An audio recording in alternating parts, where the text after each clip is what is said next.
Bonjour, nouveau vlog aujourd'hui avec 1 sur 5, le reportage de Carl Zero sur un des fléaux de notre société, la pédocriminalité. Elle change depuis quelque temps, elle pousse la petite, déjà femme mais pourtant ce n'est qu'une enfant. Une enfant, on a tout vu, qu'est-ce qu'il faut entendre quand je pense qu'on a failli hier te surprendre, essayant de m'embrasser, moi me laissant faire, il n'est pas si mal, l'ami de mon père.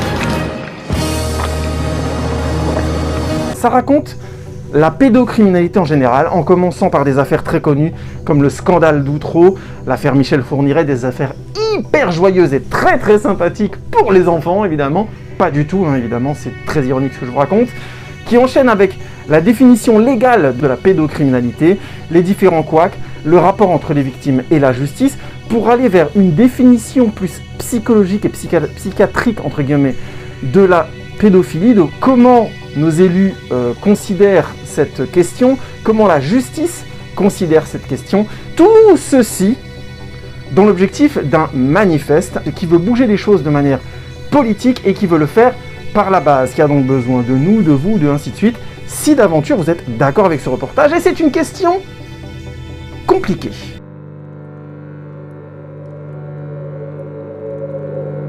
Savez-vous combien d'enfants sont victimes de violences sexuelles? Pas en Thaïlande ni aux Philippines, mais en France, comme dans toute l'Europe. 1 sur 5. 20% de nos enfants sont victimes. Et quand un reportage te dit tout de suite « je suis un manifeste politique », tu sais que ça va être quelque part orienté. Tu sais qu'on n'est pas en train de te donner une vision qui se veut... C'est pas un travail d'objectivisation des choses, c'est un travail de subjectivisation avec un objectif politique précis. Tu vas avoir droit à toute la panoplie du reportage politique, c'est-à-dire les interviews, toujours orientées, donc coupées, scandées de manière rythmée pour défendre le point de vue du film, des interventions de la voix off qui viennent clarifier, ironiser, rythmer la narration, souvent, très souvent par Carl Zero d'ailleurs, et donc une orientation globale du discours vers un point de vue qui est clairement affiché au début et qui ne fait que se développer de manière implacable tout au long des 1h30 de ce reportage. Ça pose plusieurs questions. La première, c'est que si c'est un manifeste, si c'est orienté, est-ce que tu peux faire confiance aux faits? Bah oui. Si on te dit clairement, je te raconte ça, mais à la fin tu dois penser ça, par définition tu te dis merde, qu'est-ce que ça veut dire? De facto, tu sais que tous les outils du cinéma que tu vas voir là-dedans, donc c'est-à-dire, comme je disais, les interviews orientées, la voix off, le développement, la rythmique, les effets théâtraux comme la musique dramatique, les passages bien larmoyants sur les victimes, sur les crimes, le fait d'insister sur les lapsus des gens qui auraient participé à tout ça. Il y a vraiment un passage très discutable sur Jack Lang, mais je reviendrai après quand on va attaquer un petit peu les détails de cette démarche, sont clairement faits pour t'amener à une réflexion qui doit être une action, en l'occurrence. Là, le but de ce film, c'est clairement de te dire, la pédocriminalité, on ne peut plus passer à côté. C'est devenu un fléau social, c'est devenu un fléau politique, c'est devenu un fléau qui touche un enfant sur 5, donc on doit agir. C'est intensément noble, intensément noble. Je reviendrai sur mon point de vue dans la conclusion, mais la démarche est d'une telle noblesse que par définition, on a envie de dire dès le début, bah oui, évidemment qu'on ne veut pas que nos enfants, les enfants des autres, tous les enfants du monde se fassent agresser comme ça, et tous les enfants de France aussi se fassent agresser comme ça de manière impunie, et dans cette incroyable indifférence politique, on va dire même dans cette somnolence politique. Ça, au niveau concret, je partage plus ou moins le point de vue du film. Mais au-delà de mon point de vue, c'est aussi une ficelle qui est dangereuse, la ficelle des enfants. Vous savez, c'est le fameux coup du... Vous n'allez pas laisser ce pauvre enfant tout seul, regardez-le, enfin... Ben non, oui, évidemment. Après, ça pose plein de questions complexes, un enfant. Ça va au-delà d'un simple effet d'affect. Il y a des éléments concrets dont tu as besoin. Je deviens modèle de David Hamilton. Et au fur et à mesure, Hamilton commence à avoir des gestes déplacés à mon endroit, mais je suis toute petite, je me rends pas totalement compte de ce qui se passe. Et un après-midi d'août 1987, il me viole. Quels sont les éléments que je trouve intéressants dans ce film et en même temps qui sont intéressants et la limite de la démarche? Le premier, c'est de pointer des choses avec précision. C'est de voir, par exemple, quand dans le cas d'un homme politique comme Éric Dupond-Moretti, qui entre-temps est devenu ministre de la Justice, le voir affirmer des choses sur une affaire, et le voir ensuite affirmer des choses très discutables à l'Assemblée nationale carrément. Et ça, forcément, il y a un grand écart entre les intentions et le résultat politique qui forcément pose question. Et ça fait du bien d'avoir des films qui vont pointer ça sur un sujet précis et qui en montrent l'inanité ou l'absurdité. Je vous laisse découvrir dans le film comment, je pense qu'il faut le voir rien que pour ces genres de petits écarts et de ces exercices tout simplement de mise en perspective des affirmations face aux faits. Ensuite, il y a d'autres effets qui sont beaucoup plus discutables. On a notamment une interview de Jack Lang. Jack Lang a été ministre de la Culture pendant très longtemps et il a fait partie du gratin de la culture. Et donc, il a eu ce côté bling-bling, ce côté, voilà, proche des artistes, proche du fric. Et donc, il a aussi été proche de gens très discutables, dont un certain Jeffrey Epstein. Tapez Jeffrey Epstein sur Wikipédia, ça va être... Mais attachez votre ceinture, hein, parce que là, on est dans du sale, du très haut, mais alors du très sale, hein. Et donc, il a été proche de ce mec, et ce mec lui a filé du pognon. Donc forcément, pognon qui était supposé faire un film, qu'on n'a jamais vu. Donc le Jack Lang, il est mal, hein. Déjà dans cette histoire, il est pas bien. Le film insiste sur un moment où il fait un lapsus, il est invité dans une émission à répondre plus ou moins de ça, et il dit il serait temps d'arrêter ses attaques contre la pédophilie ou la pédocriminalité, je crois. Donc il se trompe, évidemment, c'est pas, il voulait dire l'inverse, il a fait un lapsus. Et donc, Carl Zero insiste là-dessus, sur ce lapsus révélateur, comme de quoi il y a un inconscient, ça sous-entend qu'il y aurait un inconscient chez Jack Lang qui voudrait défendre ses copains pédophiles, au pire qu'il l'ait carrément été lui, ou qu'il est au minimum conscient de tout ce réseau-là, et que quelque part, il est toujours un peu en train de le défendre. D'un côté, c'est malin, parce que ça permet de pointer une certaine forme de promiscuité, d'ambiguïté dans l'attitude de Jack Lang, ex-ministre de la Culture, encore une fois. Donc c'est plutôt... Ça peut facilement faire naître en nous des questions, du genre merde, qu'est-ce que ça veut dire cette histoire. De l'autre, un lapsus, c'est un lapsus, quoi. Moi, je suis fatigué, j'en fais 50 des lapsus par vidéo, vous venez pas me pointer du doigt, ah, mais il y a tel lapsus, ça veut dire que psychologiquement, t'aurais un souci avec les choux-fleurs, vous voyez ce que je veux dire? Un lapsus, voilà, quoi. Un lapsus, c'est un lapsus. C'est un peu petit comme méthode. Et c'est tout le problème, à mon avis, de la démarche de 1 sur 5, aussi noble que cette démarche veut être. Cette pénible affaire du trou. Je me trouvais en vacances dans le Midi et il m'a fallu quand même un certain temps pour me rendre compte combien en Belgique les gens étaient sensibles à ce problème.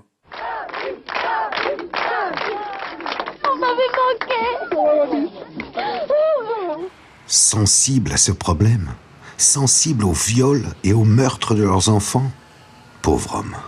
Maintenant, avec l'expérience, j'agirais différemment. Vous reviendriez tout de suite. Je serais revenu plus vite. Je vais être précis avec vous. Les films qui ont provoqué le plus de mouvements politiques, le plus d'action des gens, ont été des films qui, à la base, ne se voulaient pas politiques. Je vais vous donner l'exemple du documentaire Le Cauchemar de Darwin d'Hubert Soper. À la base, Le Cauchemar de Darwin, c'est un film intimiste. C'est Hubert Soper qui va en Tanzanie et qui constate les effets du libéralisme et qui montre des paradoxes, notamment un qui est absolument délirant, qui est que les gens qui s'occupent de la perche, je crois que c'est le poisson qu'ils pêchent tous, c'est une perche, ils en pêchent des kilotonnes par jour. Tous ces poissons sont prévus à l'export international, donc les gens ne peuvent pas la manger et meurent de faim. C'est-à-dire que Le Cauchemar de Darwin a provoqué un énorme mouvement politique, de gros mouvements au point que la Tanzanie a revu sa politique d'exportation. C'est ça l'impact d'un film. Mais Le Cauchemar de Darwin, à aucun moment, n'arrivait en te disant il faut faire ci, il faut faire ça, je suis un manifeste politique pour que la Tanzanie, pour que le libéralisme change. Oui, dans le fond, Hubert Soper le veut, je pense. On le ressent comme ça, on l'entend comme ça dans le film, mais à aucun moment il le pose comme ça. Peut-être que, parce que Hubert Soper avait déjà conscience à l'époque, peut-être, hein, qu'un film qui veut avoir un impact politique, ça doit d'abord être un film personnel, qui a assez de sincérité pour amener le spectateur à se poser des questions sur lui-même, sur ce qu'il est prêt à faire ou pas. Et il me semble, en ce sens, que les films manifestes politiques ont une grande limite, c'est qu'elles sont forcément dans une couleur politique. C'est des films qui ont la limite de leur couleur politique. Parce qu'à un moment donné, c'est un manifeste. Et un manifeste, ça a des manières d'amener son discours qui sont toujours ou très très très souvent discutables, qui parce qu'ils veulent être des manifestes, font des raccourcis, utilisent des méthodes un peu petites, qui manquent de noblesse, qui n'ont pas la noblesse de leur objectif final. Et ça, c'est problématique. C'est problématique parce que tu demandes au spectateur de s'engager dans un geste qui est noble. Si toi, dans la forme de ton film, dans la forme de ton argumentation, tu te permets de faire preuve de bassesse ou de raccourcis ou de petites choses comme ça, des choses un peu petites, tu pousses pas le spectateur vers le haut. Et là, du coup, la démarche, quelque part, se casse un peu la gueule. Il fait une chanson, un jour qui s'appelle Petite, parce que tous les hommes de mon âge, en chiffres, je veux dire, à partir de 40 ans, je pense qu'il n'y a pas eu un homme qui n'ait un jour regardé une petite fille en train de devenir une femme avec l'œil de l'homme.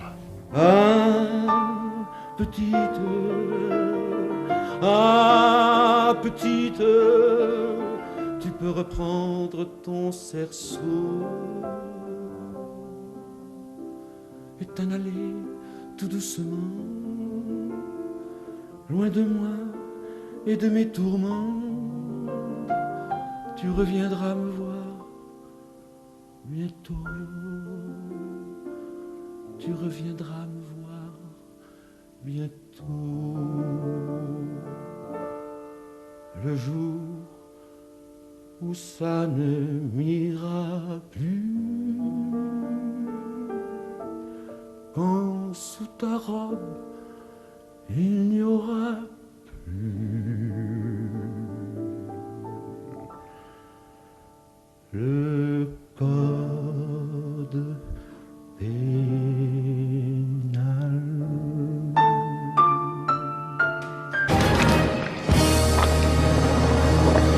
1 sur 5 est malgré tout un film à voir, pour une raison pragmatique. Premièrement, objectivement, la redéfinition du complexe d'Oedipe. C'est un truc qui est clairement admis en psychanalyse depuis le début des années 2000. Je vous conseille de voir le film rien que pour voir à quel point le complexe d'Oedipe est d'abord et avant tout un aveu d'échec, entre guillemets, de Freud, qui ne voulait pas admettre l'idée que son père était un agresseur sexuel. Ça se comprend tout à fait émotionnellement. Mais le fait est que Freud a été tellement important dans l'histoire de la psychanalyse que le complexe d'Oedipe, on nous l'a vendu comme une évidence, jusqu'à dans mon adolescence, jusqu'à début des années 2000. Et pour que ça arrive maintenant dans un reportage populaire tel que 1 sur 5, il a fallu encore 20 ans.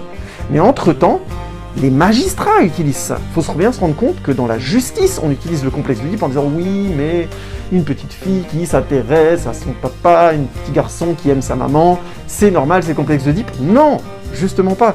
Le fameux complexe d'Oedipe était déjà le début d'un problème. Et ça, c'était pris comme une sorte, au lieu d'être pris comme le début d'un problème, c'était pris comme une base sociale. Vous vous rendez compte du basculement moral et du problème profond que ça induit socialement. Il y a des procès de crimes sexuels qui ont été littéralement balayés de la main en mode c'est le complexe d'Oedipe, c'est normal. On parle de quelque chose de gravissime. Et rien que pour ça, le film fait des tas de choses super sympas, hein, mais rien que pour ça, le film est important et vous devez le voir.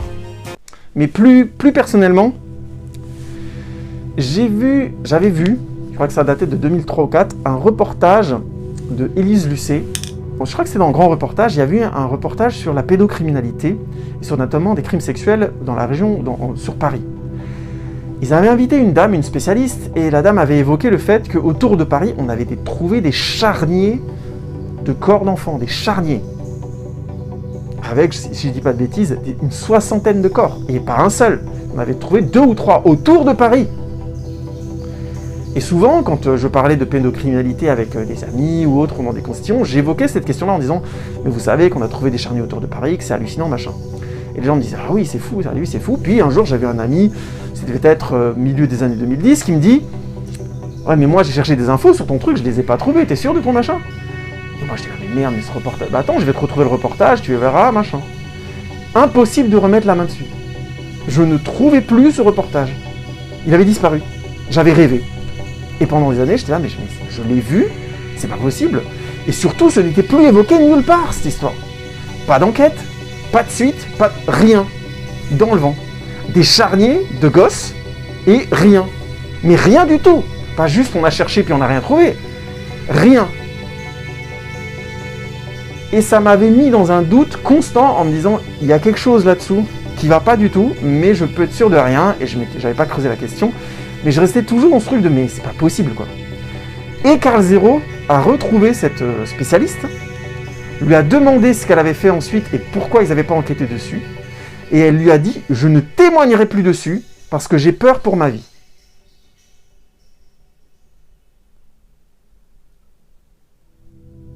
Je vous laisse faire la conclusion vous-même. Je pourrais finir comme ça, mais non. Non, parce que Karl Zero est un personnage compliqué. Je vous conseille notamment de voir le film de Pierre Karl, Pas vu, pas pris, si vous voulez comprendre l'ambiguïté et d'où vient Karl Zero. C'est loin d'être un ange gardien, c'est loin d'être un mec parfait. Mais il me semble que la pédocriminalité, au minimum, est un sujet qui n'est pas assez abordé. Au minimum, c'est un sujet qui n'est pas assez débunké. Aussi bien au niveau de la justice, au niveau politique et au niveau social. On a un problème global. Il y a un vrai problème global. Et il est temps de s'y attaquer. Alors, est-ce que le film le fait de manière, je pense, intelligente? Par moment, oui, par moment, pas du tout. Donc, je comprends ceux qui me disent, oui, mais c'est Karl Zero. Oui, les gens qu'il a invités, les spécialistes, il faudrait discuter la nature de ces différentes personnes, qui ils sont, et ainsi de suite. C'est vrai, ça demande un débunkage. Ça demande de prendre le temps de chercher des éléments sur éventuellement la démarche de Karl Zero. Mais globalement, la question de la pédocriminalité, nous devons nous la poser. Et rien que pour ça, c'est un film qui mérite d'être vu et qui mérite le débat qu'il va pouvoir remettre en place, espérons-le, durant la présidentielle. Paix et prospérité à vous.